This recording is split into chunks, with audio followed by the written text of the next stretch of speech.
Today's video is an unboxing and first impression of these. This is the EPOS GTW 270 hybrid. What are they, you may ask? Well, they're wireless gaming earbuds. Now there's a niche.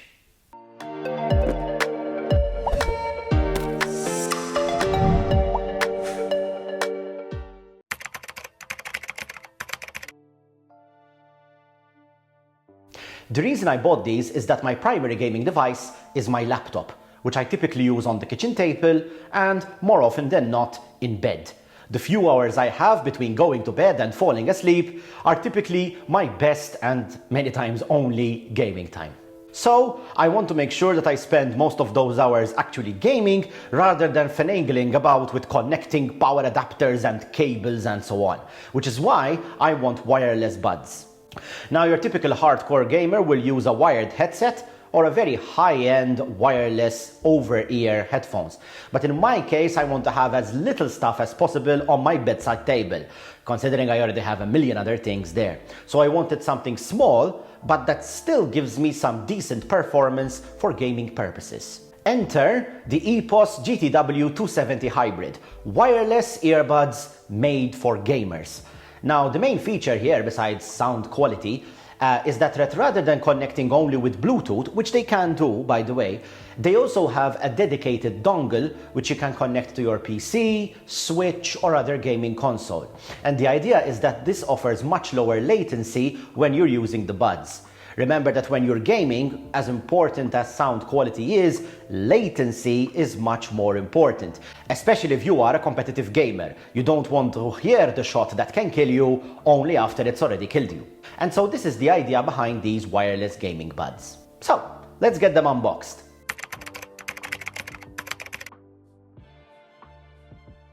Okay, so let's go ahead and unbox the thing. So this is the box it comes in. And as you can see here, there's the main features described on the back. We can go ahead and remove this seal here. And there's this pull tab and oh, here they are. Okay, so they open up to reveal quite an interesting package.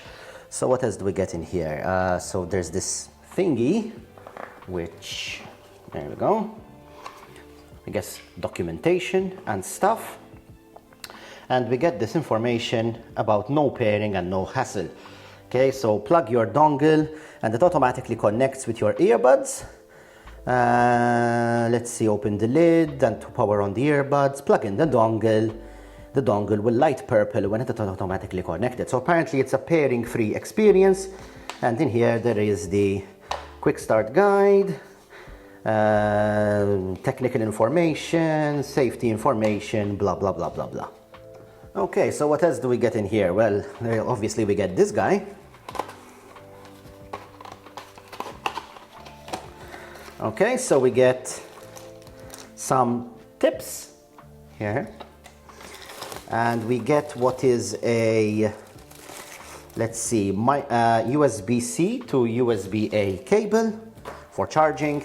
Oh, and we even get an extension cable, okay? So this takes a USB-C and this is a USB-A. So you can actually make the cable quite long, which is nice. And, oh, what's this? This is some sort of, oh, wow, silicone case for the dongle itself here. Quite a lot of stuff in here. And then obviously the charging case. Oh yes, this feels really, really nice. It kind of feels like metal. It's cold, you know, like something metal would be, which is really, really nice. And then we have the buds themselves here. As you can see, they're pre-installed with a tip. And that's the other bud. And I can only assume that this is the dongle. Yeah, that's right. As you can see, it's a USB-C dongle that plugs in directly to your gaming rig. Now again, you do not need this dongle, but if you want the lowest latency possible, then this is what you're gonna wanna use. So taking a closer look here at what we got, you can see that besides the tips that are already installed on the buds themselves, you also get small, medium and large silicone tips. I believe the ones pre-installed on them must be a medium. This is the really nice charging case. Now, it's bigger than something like the AirPods case or even the AirPods Pro case. But then again, the primary objective of these buds isn't really for portability. It's more for sound quality and low latency. And interestingly, if we look here, one slightly disappointing thing is that there is no place to put the dongle in here. So you kind of have to be careful where you keep this dongle thing if you carry it around with you, because it is again optional, because this is the kind of thing that would be pretty easy to lose. There's a button here. Let me just get this thing in focus. And clicking on that button on the dongle is supposed to then automatically pair them to the earphones. Alternatively, you can connect the buds directly to your device using Bluetooth. And what we see here is that it even comes with a little carrying or rather protective silicone cover, and the dongle just slots in there like that. And it does have a loop here which does not attach to the case at all. So again, this is something you're gonna have to carry separately. I guess you could technically carry it as a keychain, but okay, it's kind of awkward. Anyway, so putting the buds in obviously starts the charging process. So again, I have the right one here, which goes in like this, and the left one. And as you can see, there are charging indicating lights here showing that it is charged, and pressing it shows me the charge level of the case itself. Okay, so this little leaflet here that comes with the headphones says that all I need to do to pair to the dongle is open the case, connect the dongle to my machine, and then the dongle will light up purple telling me that the pairing has succeeded. So that's exactly what I'm going to do. Now, one slight oversight, at least that I can see, is that as you can see, the dongle here is quite long. And so trying to plug it in here to my MacBook doesn't work, since I have something plugged into the USB-C port. And trying to plug it in the other way doesn't really work either. I suspect it has this particular shape since it's compatible with the Nintendo Switch, but it doesn't exactly make it easy on a laptop, since you typically have many ports close to each other. So in my case, I'm just gonna remove this guy. So I'll put the case here and I'll open it. And then I'll plug in the dongle. And it's flashing blue. And it is now purple. And you may have seen there the tiny LEDs on the earbuds themselves have flashed red. So technically that should mean that the earbuds are now connected and we can give them a shot.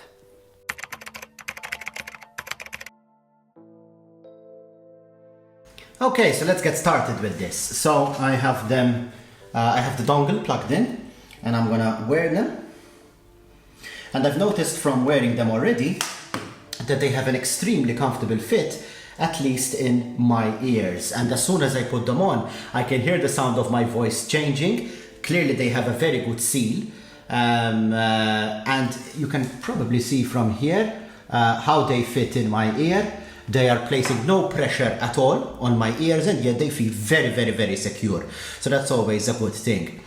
Now, the first thing I want to try with these things is the sound quality. Now, like many of you who watch this channel, I too am a fan of Linus Tech Tips. And you know that they always test stuff out with crab rave, and so that's what I'm gonna use. By now I've heard it enough times that I know what it's supposed to sound like. So I'm gonna put it on crab rave. I'm just gonna make sure that my output is set to the headphones. And here in my Mac it's shown as GSA70 main audio, and it's USB. Strangely, what I've noticed is that when it's connected via the dongle, my Mac's volume up and down buttons do not work. So if, for example, I'm watching YouTube and I want the sound to be a bit lower, I have to use the YouTube audio controls. Now this kind of sucks. I'd assume that their software would allow you to override this, But since their software doesn't work on Mac, that's not really a thing I can try.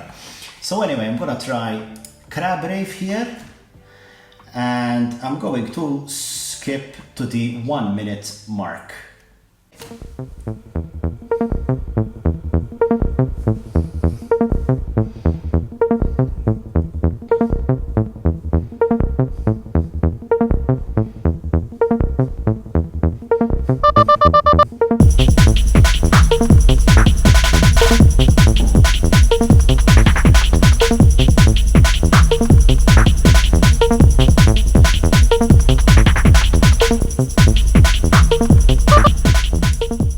Okay, so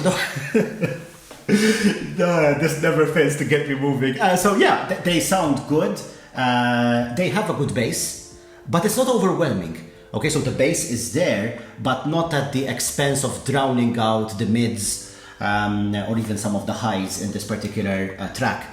They're nothing close to, for example, Beats headphones, where you pretty much hear only the bass. I have a pair of those, and they're nice for when you want bass only, but it's nice to be able to actually hear everything with these things.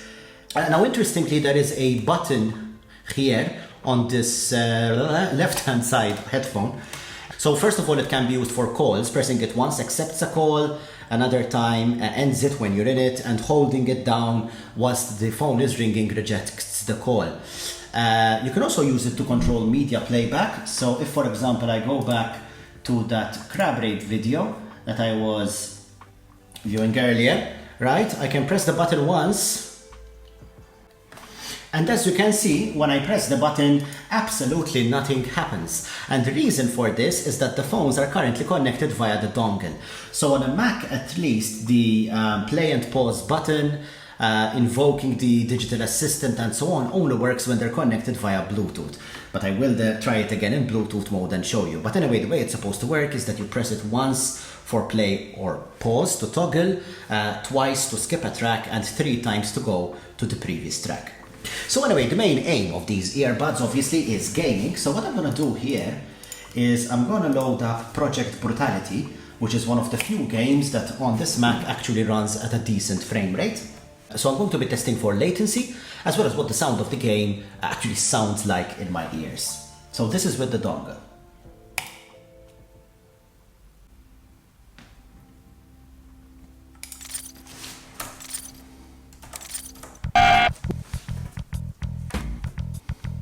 Warning, armor compromised.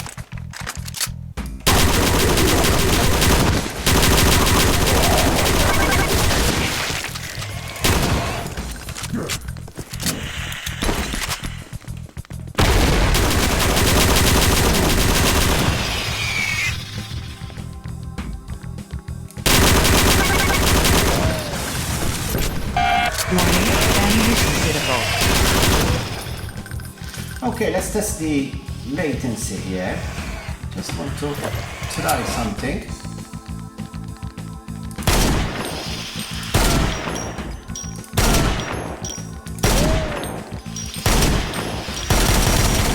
Do you mind doing a test here? Thank you. Where was I?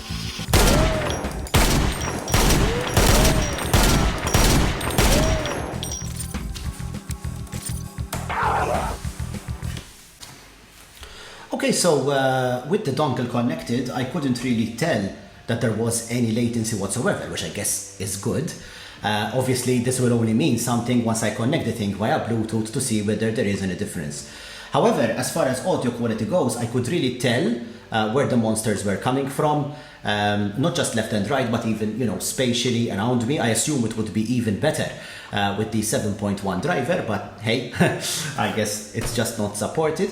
So what I'm going to do now is I'm going to switch them into Bluetooth mode. Now, the way to do that, according to the quick start guide, is to place the headphones back into their case, close the case, and then I'm just going to get my Mac's Bluetooth panel open here. And then you're meant to open the case and press the pairing icon here. And you should see that it starts flashing red and blue, as you can see here. And so that means that it's now in Bluetooth pairing mode. and I should be able to connect to it from here. Okay, so now they're connected via Bluetooth, so I can now wear them again.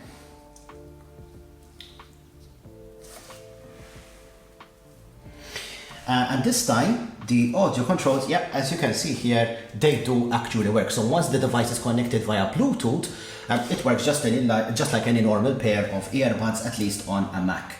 And this means that the audio transport control should be working as well. So for example, if I go back to CrabRave here, you can see the video is going, and I'm gonna press a button. Yep, and as you can see, that has paused it, and if I press it again, that should play.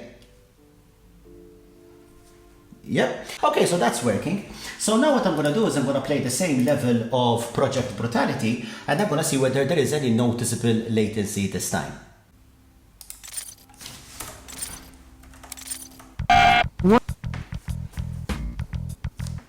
Warning, armor compromised. Ah, Chainsaw, the great communicator.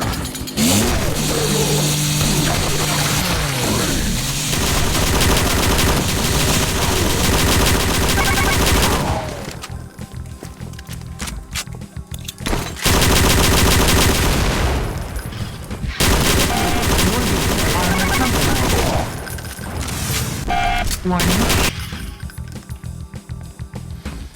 Okay, let's try the latency test here. What the?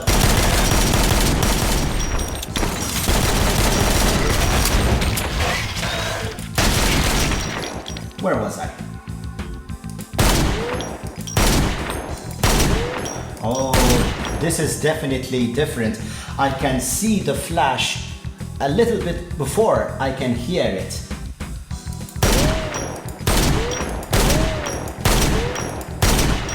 Oh yeah. This is definitely different.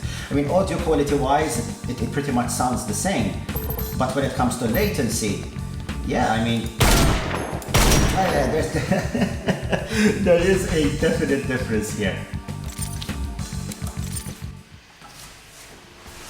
So yeah, there was a very noticeable difference. I'm actually surprised by how noticeable it is.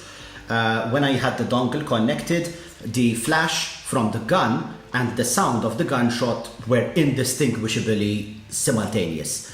But now that it's connected via Bluetooth, there is an ever so slight delay between me seeing the flash of the gun and actually hearing it. Now, to be perfectly honest, had I not tried it with the USB dongle, I would probably have said that this level of latency from the Bluetooth device is fine. After all, it's a Bluetooth 5 device with aptX and very low latency.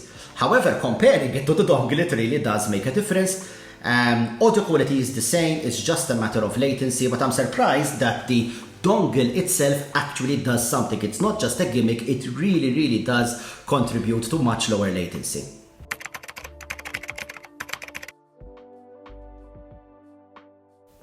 So, am I satisfied with the EPOS GTW 270 hybrid? Yes, I am. I bought them because I wanted no wires, and they give me no wires. I wanted something that had low latency, and if you game with the dongle connected, there's definitely an improvement over Bluetooth. And they also wanted something that's comfortable, and they are incredibly comfortable, at least for my ear types. They literally slot in with zero effort, and they really fit in there. So I'm really satisfied with them. That being said, they're not perfect. They don't have wireless charging, but then again, at their price, which is down here, you don't expect that either. They have very good sound, but you can probably get better sound if you install their app, which is unfortunately only available for Windows, and also their 7.1 surround driver, which again is only available for Windows. But for my use case, wire-free, low latency, high comfort, they're absolutely perfect, and I'd recommend them. I hope you've enjoyed this short unboxing and first impressions of the EPOS GTW 270 hybrid. That's quite a mouthful to say. And if you enjoyed these types of videos as well as many other things, please be sure to subscribe to Tech Guru and hit that bell notification icon to be notified when new videos come out. In the meantime, if you are a superstar, please also check out my Patreon page where you can support me financially should you choose to. And if you don't like watching me on YouTube, you can also catch me on my new Odyssey channel. A link will be appearing somewhere down here. I'll catch you in the next one, and until then, thanks for watching.